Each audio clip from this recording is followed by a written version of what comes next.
If you're a podcast host, listen up, this one's for you. My name is Allie Jackson. I'm the host of Finding Mr. Height, a dating and relationship podcast that I've been doing for 4 years now, sharing my positive and practical approach to dating that's built on my own life experience. And I wanted to share another experience that I've had, my secret behind monetizing my show. It's called Red Circle, and I was just telling my colleague about how much I love their platform. With Red Circle, not only am I getting a seamless hosting experience, but I also love the support I receive in ad sales. It's not just typical ad sales either. It's targeted opportunities based on my show and my life. And the platform is super simple. You just set your preferences and Red Circle matches you with sponsors that align with your show. You can vet every opportunity and their platform gives you great analytics. More recently too, my Red Circle team has brought me opportunities outside of my podcast on social media to really augment the podcast partnerships, bring them full circle. I just can't recommend them enough. If you want to give it a try, go to redcircle.com to get your free trial. That's redcircle.com for a free trial.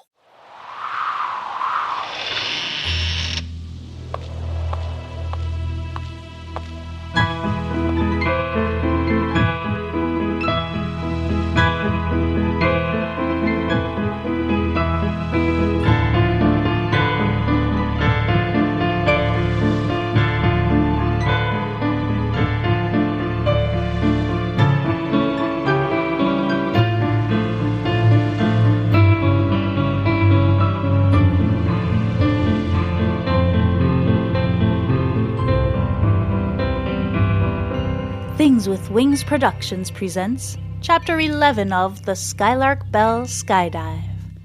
I'm your host, Melissa Oliveri. In last week's episode, James, Carnifex and Farfalla married. In today's episode, we read Chapter 11, Elisabeth, in which we meet James and Farfalla's daughter, Magpie's great-grandmother, Elisabeth. Today's podcast partner is fellow Boopod Network member Horror Roulette.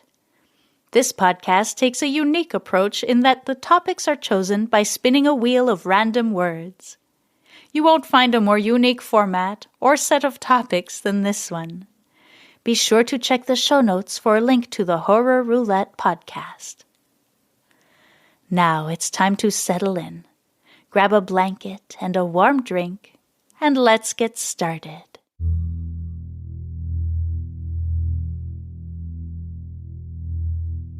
September 30th, 1931. Carmen Elisabeth Carnifex. Such love I feel every time I say her name, like a song rolling off my tongue. I never dreamed love like this was possible, not after losing Marius.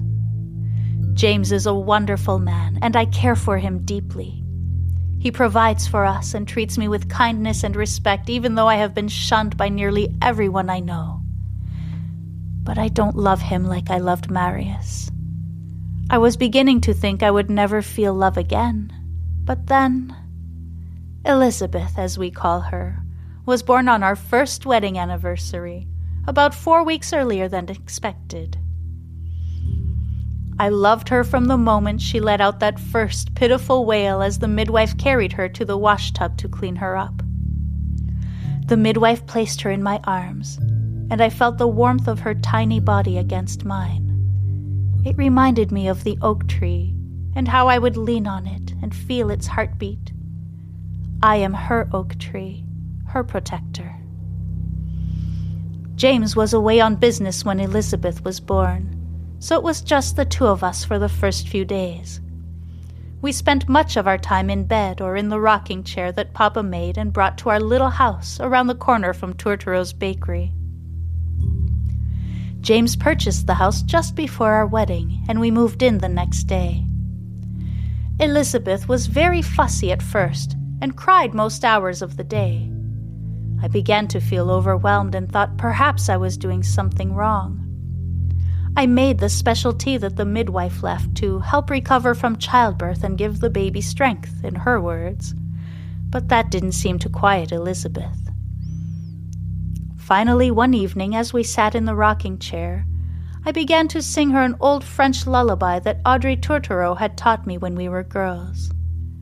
I hadn't thought of that song in years, but for some reason in that moment of exhausted exasperation, it spilled from my throat. V'là le bon vent, v'là le joli vent. Here comes the good wind, here comes the pretty wind. I was about halfway through singing the song before realizing that Elisabeth was finally quiet. I looked down at her, thinking I would find her asleep, but her eyes were wide open, unblinking, fixated on my face. I smiled at her, and at last she closed her eyes and went to sleep. From that day forward, any time she would be sad or upset, I would sit in the rocking chair and sing her the French lullaby, and she would calm almost instantly. About a week after Elisabeth was born, James was finally able to come home and meet his daughter.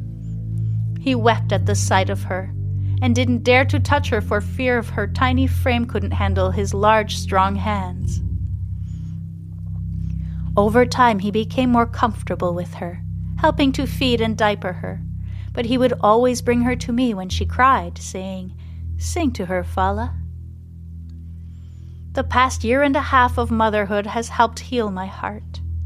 I've learned to feel joy again, to smile and laugh, to let go of the anger and animosity that I held onto for so long. The sound of Elisabeth's laughter in the other room brings a smile to my face in an instant. Watching her take her first steps, or take a bite of birthday cake for the first time, or seeing her eyes light up when James or Paloma or Mama and Papa show up at the door, all of it fills me with love. Elisabeth. The blurry word comes from the little girl's perfectly plump mouth. Her strawberry blonde curls bounce back and forth as she toddles toward James's outstretched arms. "Yes, my darling, well done," he says, grinning with pride. Elisabeth's chubby hands come together in an awkward clap, and her giggle echoes around the room. Farfalla watches from the doorway, wiping her hands on a dish towel, and relishes the feeling of warmth spreading through her body. "Ah, that will be Auntie Paloma," says Farfalla as a knock on the front door echoes through the small house.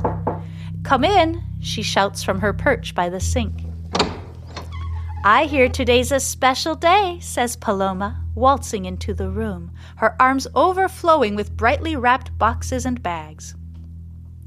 "What in the world is all of this?" exclaims Farfalla, catching 2 packages before they spill to the floor. "This is what aunties do. It's my job to spoil her," replies Paloma, setting the rest of her load on the dining room table before scurrying over to Elisabeth and lifting her up in the air. "How's my favorite niece?" she coos, nuzzling the toddler's neck and sending her into fits of giggles. "Your favorite niece is on the move," says James, walking to the dining room table to help Farfalla stack the packages. "Are you walking, my darling?" Paloma is now nose to nose with Elisabeth, who is staring at her with wide blue eyes. "Loma," says Elisabeth suddenly. Everyone in the room stands in stunned silence, unsure whether they heard correctly. "Loma," Elisabeth says again, this time a little more loudly. She steps back and claps her tiny hands together. "Yes, my love, it's Auntie Paloma," says Paloma, pulling the child into her arms. Paloma looks to Farfalla, her eyes brimming with tears. "I could not love her more," she says. Farfalla feels an inexplicable pang of worry? Envy? She's not quite sure, but the emotion catches her off guard and she finds it disconcerting. "Well, dinner will be ready soon. We'd better open these gifts so we have space at the table to sit down and eat," she says, forcing a smile. Paloma carries Elisabeth over to the table and places her in the high chair. She hands the child boxes and bags one by one, and Elisabeth joyfully pulls at the brightly colored paper. A myriad of dolls, books, finger paints, and dresses progressively covers the surface of the dining room table. Finally, all the packages have been opened, and James starts to collect the bits of paper and empty boxes strewn on the floor. "You didn't need to do all this," says Farfalla, swallowing the hint of disapproval that was about to appear in her voice. "You sound like Mama. You're getting more practical as you get older," laughs Paloma. Farfalla feels a sting. She isn't anything like her mother. Is she? "Oh, wait, there's still one more," shouts Paloma excitedly, snapping Farfalla out of her increasingly foul mood. Paloma races to the front door and steps out. She returns a moment later with a long box balanced awkwardly in her arms. "I almost forgot. My arms were too full earlier and I left this out on the porch," she says, lugging the box into the dining room. She opens the flaps and lifts out a hobby horse. From its shiny black lacquered head sprouts a white mane made of yarn. Farfalla steps back in horror. "Put that thing away," she says, her sharp tone causing Elisabeth's face to scrunch up. "Farfalla, it's just a hobby horse. Since Elisabeth is walking now, I thought she'd have tremendous fun galloping about." "Put it away now." Farfalla can feel her heart racing in her chest and tears springing under her eyelids. Elisabeth is crying now, her loud wailing instantly filling the small kitchen. "Falla, why don't you take Elisabeth to her room and settle her down in the rocking chair? You know how she quiets when you sing to her." "I think she's a little tuckered out from all the excitement," says James. His calm demeanor helps Farfalla come to her senses. She nods and takes Elisabeth into the other room, closing the door behind her. "I'm so sorry. I had no idea she would be so upset. I don't understand. I stutters Paloma once Farfalla has left the room. James holds the hobby horse up to his eye level. "It looks like cormorant," he says simply, his lips squeezing tightly shut. He knows that losing Marius was very hard on Farfalla, but so many years have gone by, he thought for sure that with their family, with Elisabeth, that Farfalla had moved past all the anger and hurt. He certainly never dreamed she would react this way to a toy. "I will get rid of it," he says, making no attempt to hide the bitterness in his voice. "I'm so sorry, James. The thought didn't even cross my mind. I would have chosen a different color if it had. I feel terrible," says Paloma, laying a hand on James's shoulder. "Think nothing of it. You meant well," he says, turning to face her. They stand face to face for a long moment. The sound of Farfalla's voice causes them to startle and take a step back. "She's asleep now. I think perhaps it's best if you head back to the city, Paloma," she says. There is an edge to her voice that they haven't heard in years, and James feels his heart sink. "I will pack some food for you, for the road," she adds, walking briskly into the kitchen. "Falla, I'm so sorry. It didn't even cross my mind that the horse looked like She stops herself as she sees Farfalla's body go rigid. I'm sorry," she mumbles. She walks to the coat tree to grab her sweater and handbag. "You don't need to pack any food. I'll be fine. Give Elisabeth a kiss for me and tell her I love her." "Goodbye, Falla," she says, letting herself out the door. "Goodbye, James." James nods silently and gives Paloma a sympathetic look. The door closes softly and James walks back to the dining room table. He collects the dolls and books and stacks them neatly in the corner of the living room with Elisabeth's other toys. He can hear Farfalla in the kitchen spooning food onto plates. He walks over to her and takes the serving spoon out of her hand. He places it gently on the counter and takes her by the shoulders to turn her around. He wraps his arms around her and feels her body go limp as she gives in to his embrace. She weeps then. She weeps like he has never heard her weep before. His heart sinks as he realizes how much of her heart belongs to Marius still. He holds her until the racking sobs slow, then stop. Then he pulls back a step to look at her. "I'm sorry," she whispers. He's not sure if she's apologizing for her outburst with Paloma or for being so heartbroken about Marius, but he nods and lays a gentle hand on her cheek. "You should get some rest. I'll clean up in here," he says, turning away from her so she can't see the devastation in his eyes.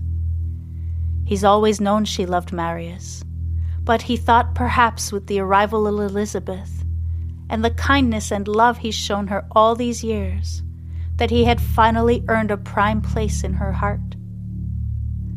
There's no doubt she is entirely devoted to Elisabeth, and she does feel something for him, perhaps gratitude and respect. But finally, James must admit to himself, Farfalla's heart will always belong to Marius. Thank you so much for listening. Join me next week for Chapter 12, The Letter, in which James receives a letter that will change his and Farfalla's lives forever. The Skylark Bell is brought to you by Phaeton Starling Publishing and features original music by Canal.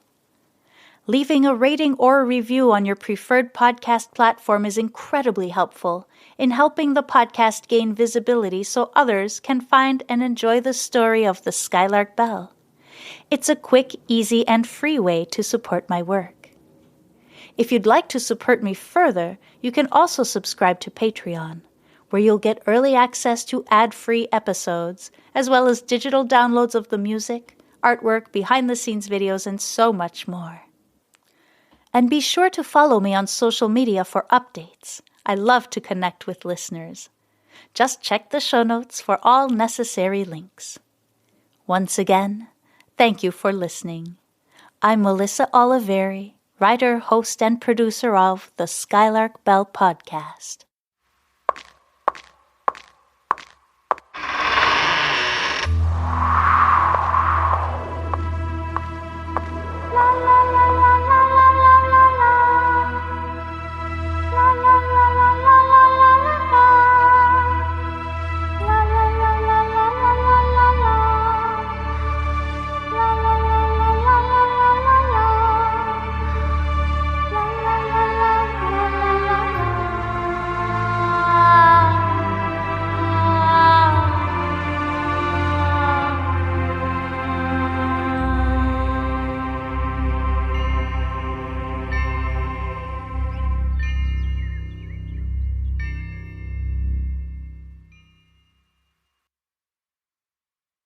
If you're a podcast host, listen up, this one's for you. My name is Allie Jackson. I'm the host of Finding Mr. Height, a dating and relationship podcast that I've been doing for 4 years now, sharing my positive and practical approach to dating that's built on my own life experience. And I wanted to share another experience that I've had, my secret behind monetizing my show. It's called Red Circle, and I was just telling my colleague about how much I love their platform. With Red Circle, not only am I getting a seamless hosting experience, but I also love the support I receive in ad sales. It's not just typical ad sales either. It's targeted opportunities based on my show and my life. And the platform is super simple. You just set your preferences and Red Circle matches you with sponsors that align with your show. You can vet every opportunity and their platform gives you great analytics. More recently too, my Red Circle team has brought me opportunities outside of my podcast on social media to really augment the podcast partnerships, bring them full circle. I just can't recommend them enough. If you want to give it a try, go to redcircle.com to get your free trial. That's redcircle.com for a free trial.